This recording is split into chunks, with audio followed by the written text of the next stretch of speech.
Le cours est intitulé « Histoire de la cosmologie ». Les êtres humains aiment bien savoir quel est l'environnement qui les entoure. De la grotte il y a quelques millions d'années à l'univers actuel, l'être humain a exploré la Terre, a exploré le système solaire, a essayé de comprendre les étoiles qui entourent notre système solaire, les 200 milliards d'étoiles qui constituent notre galaxie, et de nos jours on apprend, on connaît maintenant, on comprend les milliards d'étoiles qui constituent notre univers.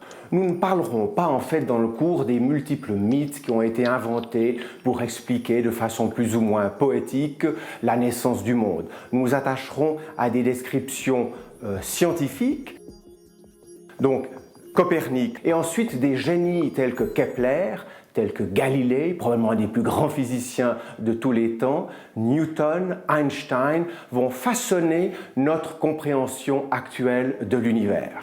Alors, la base de notre compréhension, évidemment, repose sur la connaissance des constituants majeurs qui sont les étoiles et les galaxies.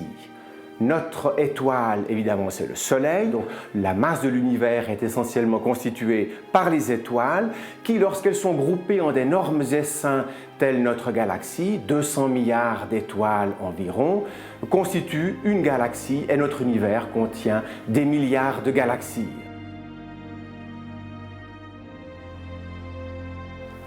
Le XXe siècle a débuté par les travaux d'Einstein, la relativité générale, et les observations de Hubble. D'autres génies de la physique, de la cosmologie, ont permis d'établir le paradigme actuel, le Big Bang. Alors le Big Bang nécessite automatiquement un début extrêmement chaud, extrêmement petit et extrêmement dense de notre univers. Nous avons vu en fait que la science évolue et que les solutions données par la science pour expliquer notre univers ont changé énormément depuis l'Antiquité grecque en passant par Galilée, Newton, Einstein. Et de nos jours, il y a actuellement d'importantes questions qui sont sans réponse. La première question, qui date depuis 1936 en fait, elle concerne la matière noire. C'est quelque chose qui existe dans l'univers, dont on détecte la présence parce qu'elle attire les objets les uns vers les autres. Et les galaxies, par exemple, sont dans des amas de galaxies et elles sont maintenues les unes à côté des autres uniquement parce qu'il y a cette présence de cette matière noire dont on ne connaît absolument rien. La seconde énigme actuelle, c'est ce qu'on appelle l'énergie noire. Elle n'a rien à voir avec les trous noirs, rien à voir avec la matière noire, elle est, elle, répulsive. C'est elle qui pousse les objets les uns loin des autres et c'est elle qui est apparemment la source de l'accélération de l'expansion de notre univers.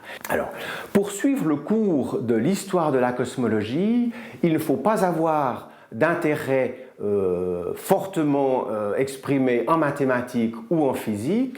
Le cours sera un cours, je dirais, grand public, qui ne simplifiera pas les choses au point de les déformer, mais qui donnera une vision réelle de nos connaissances cosmologiques actuelles, tout en les mettant à la disposition du grand public, en donnant vraiment la substantifique moelle, sans les déformer par des simplifications outrancières.